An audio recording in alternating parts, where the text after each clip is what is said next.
Aloha and how's it? Today we're talking all about how you can start identifying influencers on LinkedIn the mango way. So, more on that in a minute. How was your weekend? We didn't have much in the way of surf, but we did get outside to do a little bit of surf skating. So, if you're not familiar what that is, it's very, very similar to skateboarding, but it's on what many would call like it's like a wobbly surfboard. So, it's trying to mimic what you would be doing on a wave. So if you're curious, you can look up Smooth Star or Carver and you'll see some really cool, if you like skateboarding, there's some really neat videos out there. The intention is really trying to mimic that surfing rail to rail on a skateboard. So when the waves are flat, you'll notice a lot of people on the North Shore will either, number one, go South Shore to surf, or they will be at the skate parks and outdoors enjoying other ocean sports.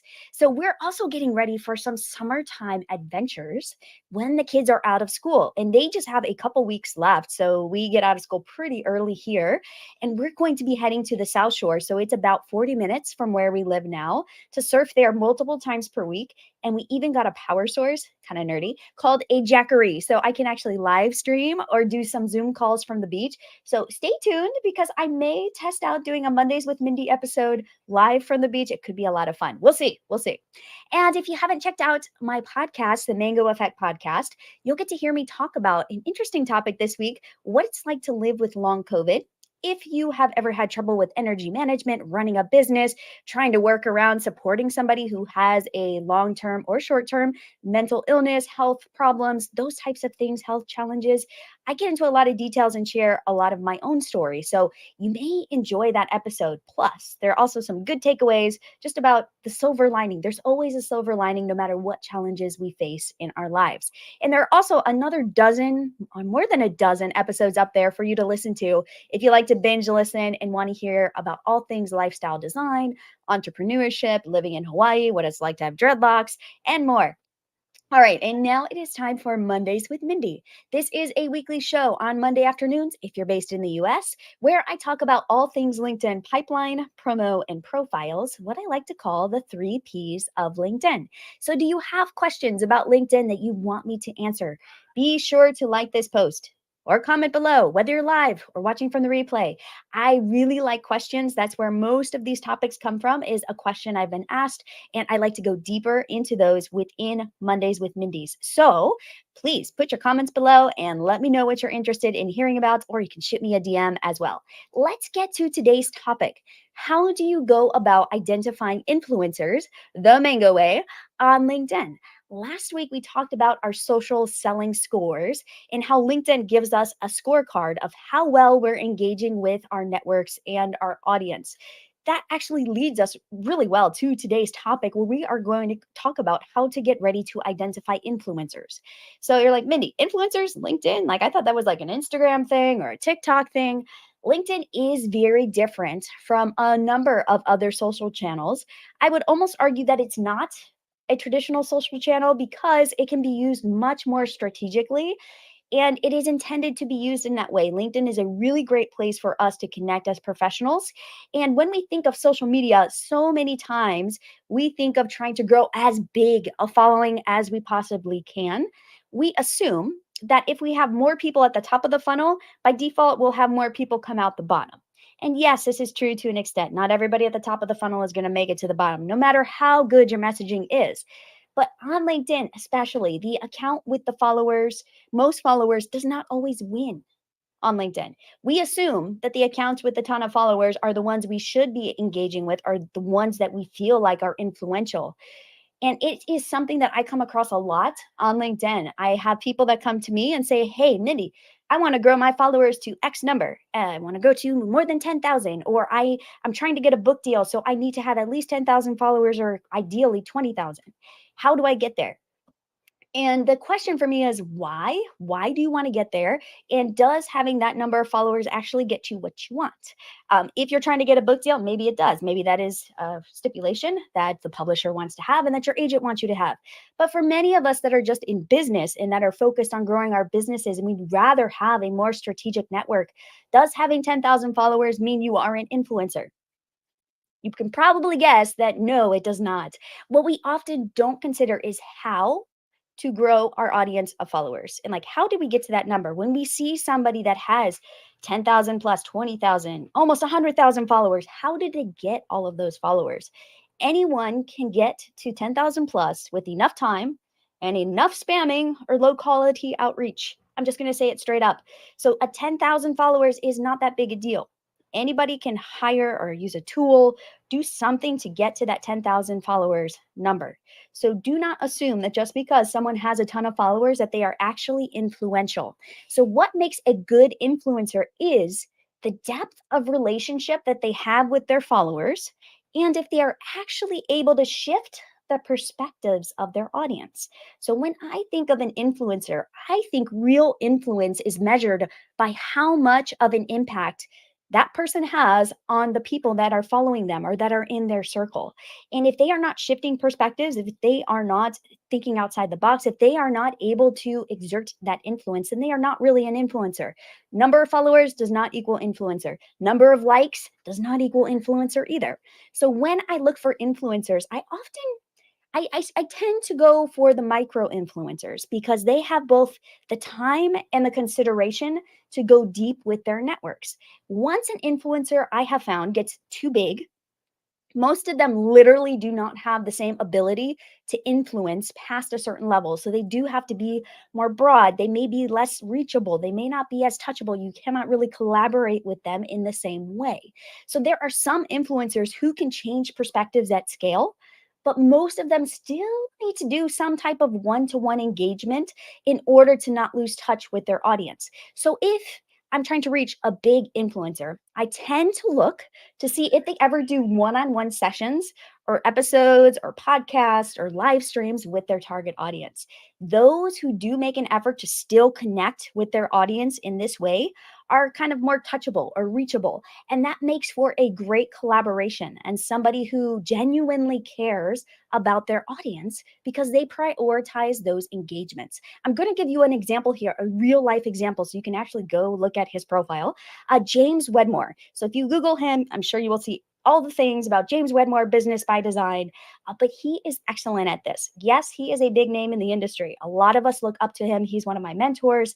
I bought a number of his programs. It's like I really believe in the work that he does. But what was so different from him and so many other influencers in the space was that he actually does one-to-one conversations and has these conversations publicly, like on Instagram Lives. He does coaching calls and he will selectively work with one individual and you will see that interaction.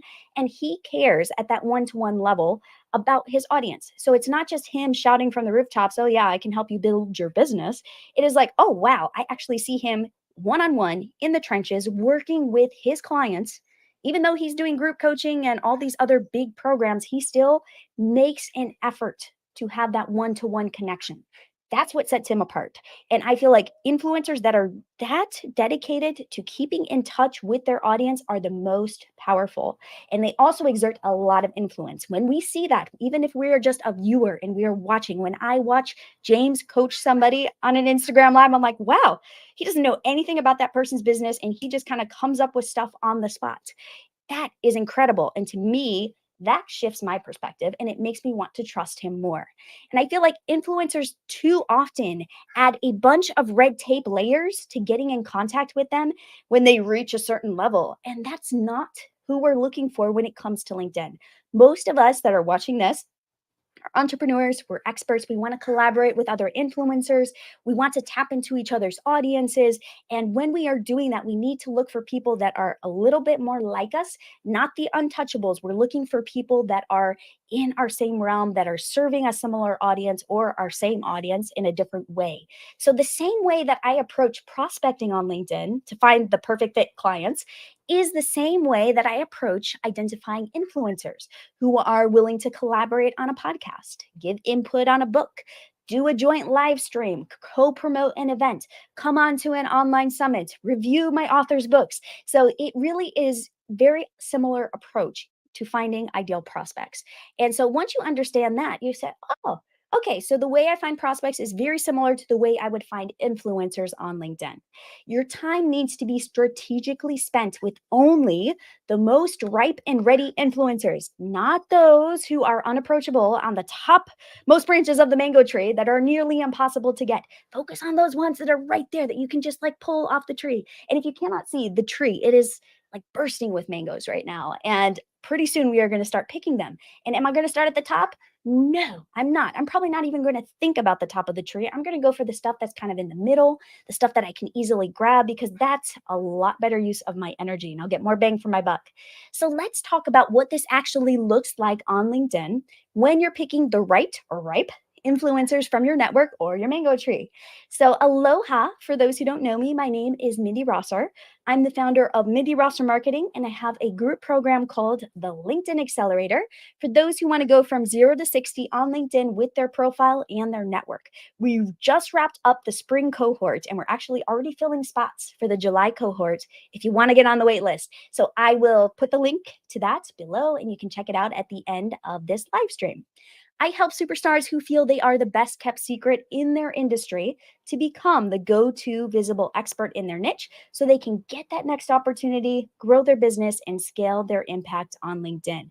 In this live, we are going to talk about why identifying the wrong influencers on LinkedIn, who are either too big or too self absorbed, is causing you to miss out on major growth opportunities for your business, and how you can actually start identifying those who are going to be the best fit so that you can get more clients and business opportunities this year. So, are you ready? Let's do this and jump right in. Go ahead and like this post, whether you are live or watching from the replay, to give it some social love. All right. So, there are many different types of influencers on LinkedIn. And you probably come across them because many of them like to toot their own horn. You know the ones I'm talking about who are always up to date on the latest LinkedIn algorithm hacks. So when polls were trending, these were the types of people that would post a poll or two a week to get engagement. Were the polls actually providing value or were they simply self-serving? I'll let you decide on that one. One trend I've noticed on LinkedIn over time is that people feel that they need to build up their followers to the tens of thousands at whatever cost. So it doesn't matter. They're like, I just have to get to this number. And I'm like, why that number? Why? Why? So recently I reconnected with someone in my network who has a very impressive network of nearly 30,000 people. At first glance, it's easy to assume that she has a ton of influence because she posts all of the time on LinkedIn. I think, wow, okay, your content is on point, you're posting frequently. But if you actually look deeper at her numbers, and the reason she's coming to me is the majority of posts that should be received with enthusiasm, like they are insightful. She's talking about problems that matter to her audience, challenges that she can help them overcome. She's not getting much of a reaction. She's maybe getting a half dozen reactions, maybe a comment if she's lucky. So something is going on here. Something is not quite right. It's a telltale sign for me that she built her network without being strategic about the types of people she attracted and let into her network. And remember, anyone can do this. Anyone can build their following on LinkedIn to a high enough number if you use an automation tool. Please do not use these. They are prohibited by LinkedIn, first of all. Or if you use a virtual assistant to kind of haphazardly send a bazillion connection invitations, or people will use the follow then unfollow approach that we all kind of roll our eyes at on Instagram to get those numbers high. So, what happens here is that we are diluting our network to the point where we are not even able to be an actual influencer or thought leader because we're not changing perspectives. We're just collecting numbers, we're collecting people. And we feel like, oh, well, I should have all this influence. I have all these people following me. Are they really following you or are they just, somehow happened into your network? So I'd much rather find an influencer or someone, or even myself, for myself, someone who would have a network of 2,000 to 5,000 people, but with a high percentage of their people actively engaging on their content. So sometimes I cannot even tell if someone is an influencer by the content they post because there are a lot of factors to consider. So, how many DMs are happening behind the scenes? When it comes to picking an influencer to work with on a project, if you're looking right now and you're like, I'm looking for some collaborators, I really want to tap into other people's audiences, I want to bring value to them, I want to reach new markets. You really need to first look at their LinkedIn profile to see if They actually pay attention to their personal brand, first of all. So their profile should be decent, doesn't have to be perfect. Then you want to look at their network size to get an idea. Like, okay, how many people do they have in their network? Yes, numbers still do matter to a point. So if their network is far too small, if it's less than 500, they're probably not going to be very influential. And then you want to see if they have their connections open. So some people actually will let you see their connections and you can actually look through and see, okay, yeah, a lot of the people that they're connected to are perfect prospects for me, or maybe not. And so I usually like to kind of do a little bit of searching to make sure that their audience is similar to mine or similar enough where it would be synergistic and very advantageous. Then you also want to look at their content activity levels. If they are posting somewhat regularly, how is their audience responding? Even if the engagement level is high, though, I still will go a little bit deeper to see what they're actually posting to ensure that it's actually valuable and not just engagement bait. So there's a little bit of a nuance there. So you'd be surprised how many influential people post not very frequently, but they have a lot going on within their DMs behind the scenes as a result of the content they do post. So just because someone does not look popular on LinkedIn does not mean they are not very influential in their niche. So there is a little bit of due diligence that goes into this process. So now think about it. Just about every single professional on the planet who wants to do business is on LinkedIn right now. LinkedIn is not just a place for job seekers or pesky salespeople to sell you something, even though that happens. It is the place where experts and influencers like us go to engage with other people we'd like to do business with. So I don't know about you, but I focus a good deal on my ripe influencers when I'm on LinkedIn, in my newsfeed, and more importantly, in my LinkedIn messages. So if you've been doing business for any length of time, you already have a customer avatar. So you know what your target audience looks like. If you're new, you probably need to start developing a customer profile very soon. But when you are looking for influencers on LinkedIn who also serve your customers, and you're going to connect with them to get them into a conversation around what they're doing in business, you want to reference that avatar. So when you are crystal clear, we're going to talk about this in just a moment, crystal clear on that avatar, it's going to help you find the right influencers. So you're not just kind of like looking for industry influencers, you're looking for people who actually do serve your audience. And keep in mind, you don't want to pitch them. So no sales pitches here. The goal is to really be able to identify who your ripe influencers are on LinkedIn. And that is going to take a little bit of experimentation to figure out. But most of the people I work with in my coaching programs and who are my clients, they get it within about 60 to 90 days.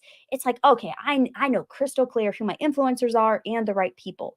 Once you start experimenting with getting into conversations with ripe influencers, you'll start being able to kind of reverse engineer what to look for as telltale signs on LinkedIn. So once you've actually spoken to a few of these influential people, you will start picking up on the vibes. You'll go, ah, okay, this is a telltale sign. Oh, this tells me that they are the right fit or not the right fit.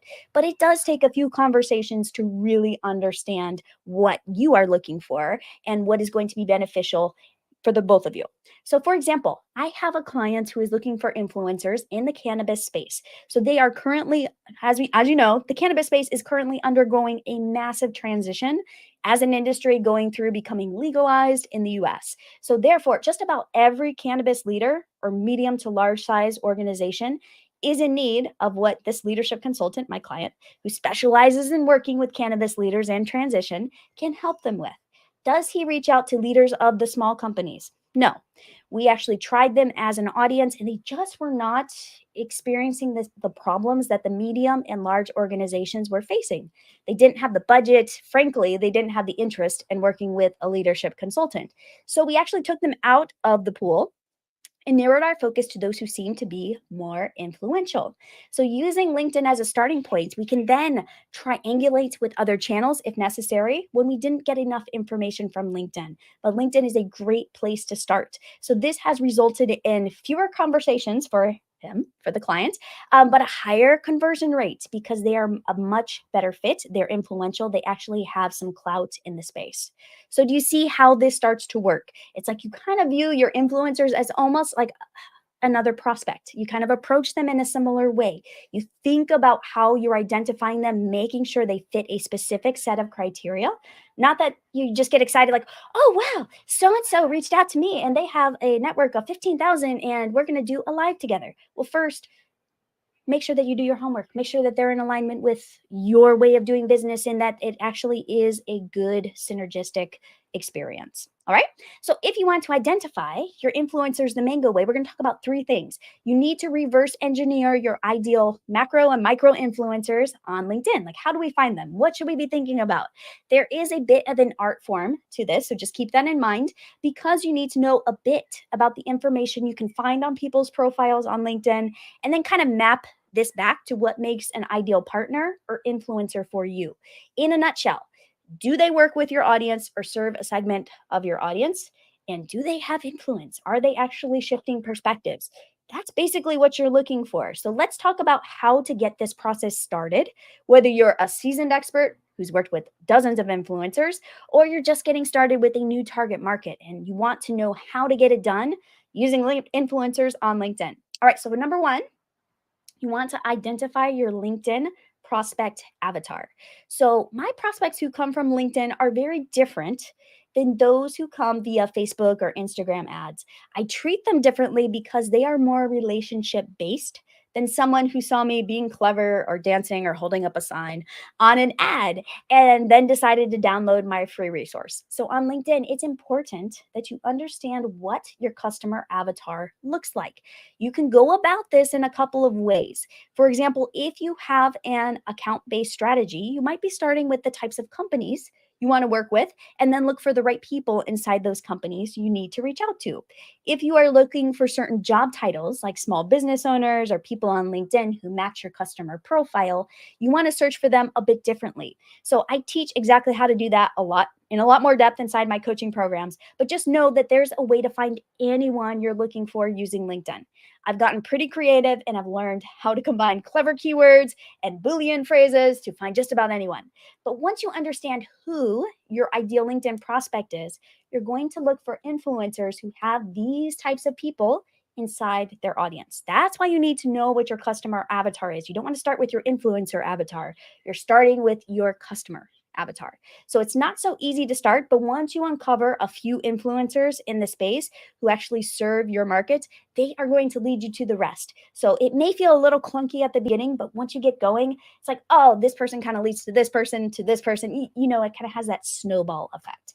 All right, so you're going to identify your LinkedIn prospect avatar and look for people that are influential that serve that market. Number two, you're going to focus on one type of influencer. So you don't want to reach out to all the different influencers possible. You want to start with the one type who's going to be the most reachable and easy to find on LinkedIn that also is in alignment with your business, who serves your market. For example, if you could go after like big name influencers with tens of thousands of followers, and it's obvious someone on their marketing team is posting for them, or you could go after a micro influencer that obviously responds personally to each and every comment on LinkedIn, even if they don't have the high follower numbers. Who would you choose? Now, if you are very seasoned in LinkedIn, maybe you have a very high follower number and they are engaged. So you are an influencer in your own right. You might go after that big name because you're like, okay, we're kind of similar in space. We have a similar type of following. I'm going after the big name. But if you are just getting started and you are trying to figure out who should I go after, I would go after the micro influencer. They are definitely going to be more responsive and they're easier to reach. The downside with micro influencers is that they may not have enough followers in their audience, but if their engagement and alignment is good, you'd be surprised how much influence they have. I have experienced this personally where it's like I worked with somebody, I'm like, oh, they don't have a big audience, but let's just see where it goes. And they sent me like 5 or 10 clients. So it's like you have to take that into consideration. How much influence do they have? That is really what's key because some of them have a smaller strategic network, but they go really, really deep with their people and their people trust them. So you can always switch influencer types later, but pick an influencer with an audience that you know well. You're going to get results faster. All right. And number three, you're going to run an experiment. So if you've followed any of my content before, you might have heard me talk about running experiments. On LinkedIn, I see it as a consistently running experiments. We are always experimenting. So you're going to run a LinkedIn experiment where you target just this one type of influencer using one type of outreach message or sequence. So I've talked about this topic of what to say in prior live streams. So feel free to go back through my channel or check out my blog if you want some pointers on actual messaging. We're not going to get into the messaging here. Realize there's going to be a lot of trial and error at the beginning to figure out what type of message is going to get through to your ideal influencers. The key here is not to pitch.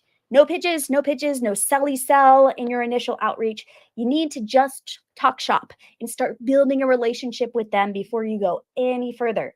So some ideas for conversation starters that are great, especially from influencer perspective: inviting them to your podcast if you have one. Ask them to provide input for a book or an article that you're working on. Talk about a mutual community that you're a part of. Maybe you've gone to the same business event. So think about how you can start up a natural, professional conversation that leads them down a path to get to know you and ask about what you do. All right. So it's basically, you're going to run an experiment. You're going to use one type of message, one type of influencer. You're going to do this for a span of, I typically say 30, 60 days is a pretty good time frame for running experiments. All right. So let's recap how we're going to do this. All right. So first, you're going to identify your LinkedIn prospect avatar. So make sure you are very clear on the types of people you're reaching out to on LinkedIn. Then you're going to figure out the one type of influencer. Are you going big? Are you going for micro influencer, macro influencer? Maybe you have some people in mind. So pick one type of influencer to reach out to first, and then you're going to run a LinkedIn experiment to see what works, to see how you can get through to these influencers. All right. So what additional questions do you have about identifying the right influencers on LinkedIn? The mango way, of course. Leave them below in the comments or shoot me a private message. I'm happy to answer them. And if you are looking for that extra edge to get started on the right path with LinkedIn, because you want to book your perfect clients, you want to reach out to more influencers, you want to build your brand, then get on the waitlist for the next cohort of the LinkedIn Accelerator. It is kicking off in July, so not too long from now, and it will take you through all of the sections on your LinkedIn profile in just 5 days flat. So 1 week, and you're off to the LinkedIn races to start growing your network and getting conversations. If you're interested, here's the link to get on the waitlist and find out a few more details. I'll put the hyperlink in the comments below this afterwards as well. I will see all of you next week on Mondays with Mindi. Feel free to leave any questions or comments below, and my inbox is always open if you want to message me directly. Have a beautiful rest of your week, and I will see you soon. Bye for now.